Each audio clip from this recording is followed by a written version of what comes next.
Alô pessoal, tudo bem com vocês? Aqui é a professora Luma e hoje eu vim te contar quanto eu tirei na redação do Enem 2017. Senhoras e senhores, se preparem para o vídeo mais pedido dos últimos tempos. Isso mesmo, eu tô recebendo mensagem com relação a esse vídeo, olha, desde que eu fiz o Enem 2017. Então lá em novembro eu já comecei a ser solicitada para gravar esse vídeo. E aí logo em seguida, depois do primeiro dia do Enem, eu postei um vídeo onde eu comentei sobre o tema, o que eu achei e tudo mais, que estava gerando maior polêmica na época. Então se você não assistiu, o link tá aqui nos cards. Mas agora, nesse vídeo, eu vou te mostrar a minha redação do Enem, quanto eu tirei em cada competência, enfim, a gente vai conversar sobre ela como um todo. Se você gosta desse tipo de conteúdo, eu vou te pedir para já se inscrever no canal e dar um like nesse vídeo, porque é a única maneira de eu saber que você realmente tá curtindo o que eu faço. Então essa aqui é a minha redação do Enem, isso mesmo, você está vendo ela agora digitalizada, mas antes da gente falar sobre ela, eu quero conversar com você especificamente sobre o meu planejamento. Luma, por que isso? Porque foi o meu planejamento que permitiu com que essa redação chegasse a esse resultado. Então esse que você tá vendo agora é o meu planejamento da redação do Enem. E se você não sabe, o meu motivo para fazer o Enem não foi para ingressar na universidade nem nada. Eu já sou formada em letras, estou cursando mestrado. Mas meu objetivo foi saber como que você se sente na hora do Enem. Porque eu acho que é muito fácil eu dar uma aula tendo do lado daqui, sabe? Falar, olha, faça isso, aquilo. Se eu não tive que lidar com a administração do tempo, nervosismo, fatores externos. Então, claro que eu não estava tão nervosa quanto as pessoas cujo futuro dependia daquilo, mas eu fiz a redação levando muito a sério. Na verdade, a prova inteira, tanto a prova objetiva, levando muito a sério, para saber como você se sente e poder trazer conteúdos que vão te ajudar a superar os desafios que o dia real, oficial do Enem tem. Então, esse é meu planejamento, tá? Ali eu coloquei, eu separei ele, introdução, desenvolvimento, conclusão, e aí eu separei as estratégias também. Então eu escolhi uma estratégia para apresentação do tema, que foi sequência de frases nominais, tá? E aí eu já coloquei as frases nominais que eu queria usar no meu texto. Eu coloquei também uma contra-argumentação ali logo na problematização do tema. E aí veio a minha tese, em seguida no desenvolvimento, cada um dos argumentos e qual estratégia eu iria utilizar para resolver. E na conclusão eu também dividi entre anúncio da proposta, detalhamento 1, 2, 3, estratégia de conclusão. Se você quer visualizar melhor esse planejamento, você pode acessar o post no blog que eu fiz na época, tanto com o planejamento quanto com o rascunho da minha redação, que eu cheguei em casa e digitei. O link tá aqui embaixo. Mas agora a gente vai conversar sobre a minha redação em si e eu vou ler ela inteira e discutir cada ponto dela com você. Então essa é a minha redação, cuja nota foi 900, e agora a gente vai ler ela e comentar cada parágrafo.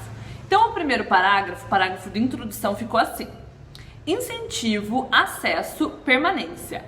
Essas são garantias desafiadoras para o contexto educacional inclusivo brasileiro. Embora hoje a língua brasileira de sinais, Libras, seja ensinada nos cursos de licenciatura, sabe-se que o surdo enfrenta barreiras na educação que refletem em sua cidadania e colocação no mercado de trabalho. Nesse sentido, a formação de surdos no Brasil encontra entraves estabelecidos por questões históricas, sociais e políticas. Então, o que eu fiz? Eu comecei com a estratégia de frases nominais. Eu escolhi 3 aspectos que são decisivos na formação educacional inclusiva no Brasil. Depois, eu coloquei os avanços que a gente já teve, mas que não são suficientes, por isso contra-argumentação. Isso vale para qualquer tema que tenha tido qualquer tipo de avanço. Por exemplo, violência contra a mulher teve um avanço, né? Já teve a Lei Maria da Penha, teve alguma coisa, mas esse avanço não resolveu o problema. Então esse tipo de introdução fica legal nesse sentido. E aí logo em seguida veio a minha tese, né, introduzida pelo conector nesse sentido. E aí eu coloquei 3 aspectos, mas eu coloquei históricos, sociais e políticos, mas eu me arrependi bastante, por 3 aspectos é muito para desenvolver, e 2 deles estão juntos, que são os aspectos históricos, sociais, ou ainda os aspectos políticos sociais. Então eu poderia ter juntado 2 deles e ter mantido em 2 para ficar mais organizado o texto, mesmo que eu fosse falar sobre os 3 no decorrer das informações, eu poderia ter juntado. Então agora nós vamos para o segundo parágrafo. Em primeiro plano, é preciso atentar para o legado histórico presente na questão. Uma vez que a primeira escola de surdos foi criada apenas 300 anos depois do início da colonização brasileira, percebe-se que a educação do cidadão surdo não tratou-se de uma prioridade. Logo, esse atraso significativo refletiu em todo o processo de formação educacional da população surda, atenuando o problema. Somado a isso, ao preconceito gerado por tal ação, já que a educação inclusiva foi pensada muito depois, mesmo que hoje, de acordo com dados do INEP, a maioria dos alunos surdos esteja matriculada em classes comuns. Esse parágrafo não ficou tão bom quanto ele poderia ter ficado. Eu comentei a questão do atraso, mas eu não comentei, e aí eu me arrependi, eu não comentei a questão de, mesmo que foi atrasado, além disso, teve a questão de que essa escola, ela não aconteceu de forma inclusiva. Então foi uma escola só para surdos e separado do restante das pessoas. Então foi um aspecto que eu pensei, mas eu não escrevi no meu texto. E aí, claro, só vale o que está escrito. Vamos agora para o próximo parágrafo. Além disso, a questão política também representa um entrave. Como defende Aristóteles, para o bem humano, é preciso que a política leve em consideração finalidades de outras ciências, como é o caso da educação. Nesse contexto, o atraso na legislação e nas políticas públicas de inclusão, como é o caso da lenta reformulação da Lei de Diretrizes de Base, da LDB, e do reconhecimento oficial da Libras em 2002, atua como forte consolidador do problema. Isso quer dizer que, mesmo com certa garantia definida em lei, o direito educacional do surdo ainda acontece de forma lenta. Então aqui nesse parágrafo eu usei um repertório tanto da prova objetiva, então essa citação de Aristóteles, ela estava lá na prova de humanas, se eu não me engano, e eu usei isso como estratégia para argumentar. E aí nós temos então o último parágrafo. Portanto, para que tais desafios sejam superados, medidas precisam ser tomadas. Para isso, o legislativo deve abrir consultas públicas que facilitem a interação a fim de atualizar as leis mais rapidamente. Ademais, é preciso que o MEC, em parceria com o INES, potencialize a formação em Libras, inserindo-a na grade curricular da educação básica e do ensino superior, de modo a aproximar a cultura surda da população em geral. Por fim, nós brasileiros precisamos aprender a olhar a comunidade surda com mais empatia, pois, como descreveu Leminski, em mim vejo o outro. E aí eu usei também uma citação da prova objetiva, no caso a prova de linguagens. Então agora nós vamos analisar quanto eu tirei em cada competência e tentar entender um pouquinho essa nota. Então na competência 1, que é demonstrar domínio da língua escrita, eu tirei 180. E aí eu pelo menos não consegui enxergar nenhum erro. Claro que é muito mais difícil a gente enxergar erro no próprio texto do que no texto dos outros, mas eu pelo menos não consegui enxergar nenhum erro. Se você viu algum erro de gramática, você pode comentar aqui embaixo. O que eu acho que pode ter feito com que eu tirasse 180 nessa competência foi o fato de eu usar algumas expressões que não são tão formais, tá? Como é o caso daquele isso, significa que eu usei, deixa eu achar aqui.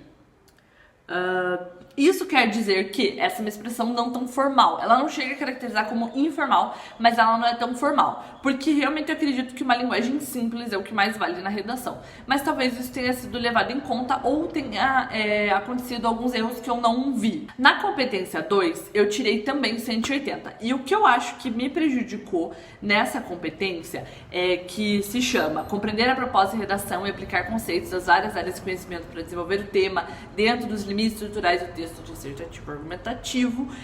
Pode ter sido o fato... Na verdade, eu não sei por que eu tirei 180 nessa competência e não 200.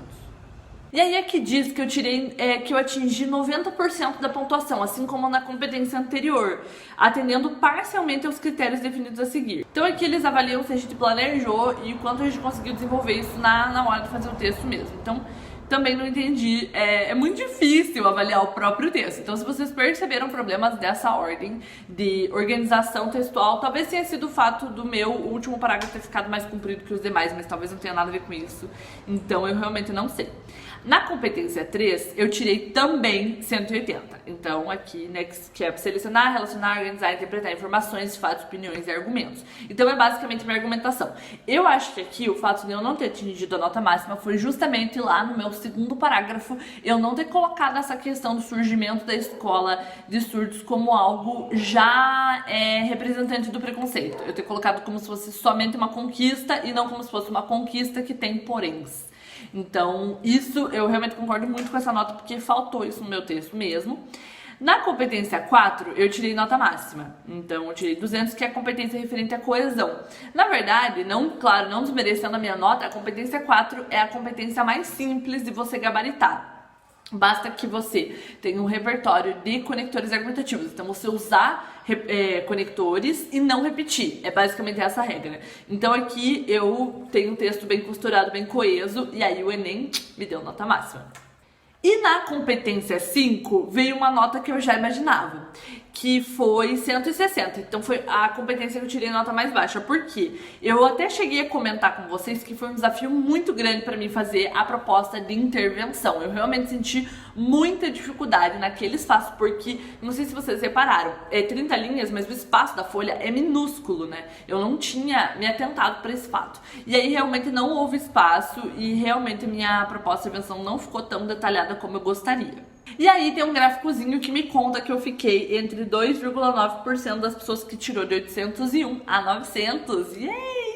Então agora eu vou esclarecer algumas dúvidas que as pessoas me mandaram quando eu pedi pra me mandarem dúvidas lá no Instagram. Se você não me segue lá ainda, aproveita pra seguir. Então o João Vitor _ fez perguntou assim: inicialmente você teve alguma dificuldade sobre o tema? Se sim, qual? Sim, o tema me pegou de surpresa. Eu já falei também naquele vídeo lá que eu gravei um dia depois do Enem.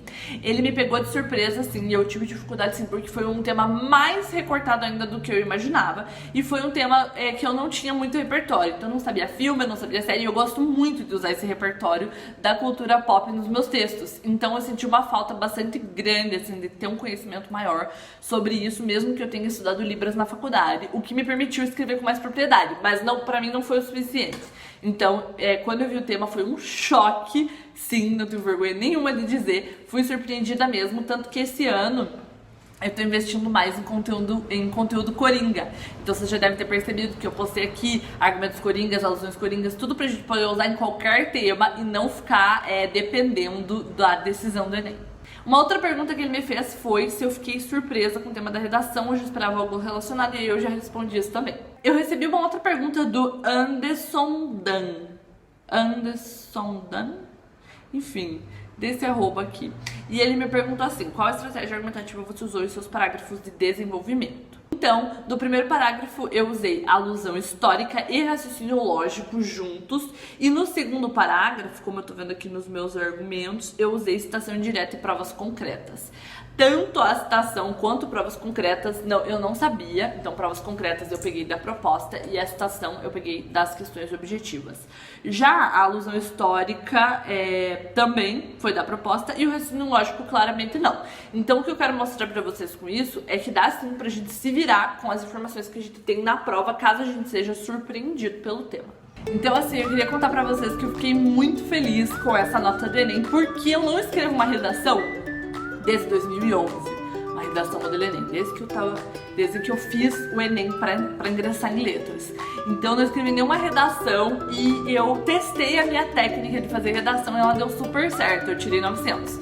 E aí me perguntam, tá, mas e o 1000, né? Você não queria tirar 1000? Claro que sim. Mas, na verdade, essa nota, ela comprova justamente o que eu falo pros meus alunos, que tem que praticar. Eu não pratiquei. Então eu tenho certeza absoluta que a prática me afastou esses 100 pontos, porque eu perdi nota em quase todas as competências, menos a competência de coesão. Então significa que por meio da prática eu ia conseguir ter percebido isso antes. Olha, meu Deus, tá com falhas na competência 1, na competência 2, na 3, na 5. Então eu conseguiria identificar isso e trabalhar isso antes de fazer a prova em si.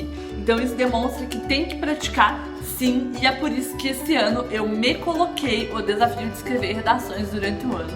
Então a minha ideia é começar a escrever redações semanalmente e aí postar pra vocês como modelo de redação de diferentes temas, se vocês acharem interessante. E poder fazer a prova do Enem de novo, porque sim, em 2018 eu estarei com vocês lá, firme e forte, pra gente fazer isso juntos e encarar esse desafio juntos. Agora eu vou te pedir pra me contar aqui nos comentários quanto você tirou na redação, quanto você tirou em cada competência, o que te ajudou, o que te atrapalhou, quais foram os fatores que você mais gostou, os que você menos gostou, se você curtiu a correção, enfim, eu quero conversar com você sobre a sua redação do Enem 2017. Feito? Então feito!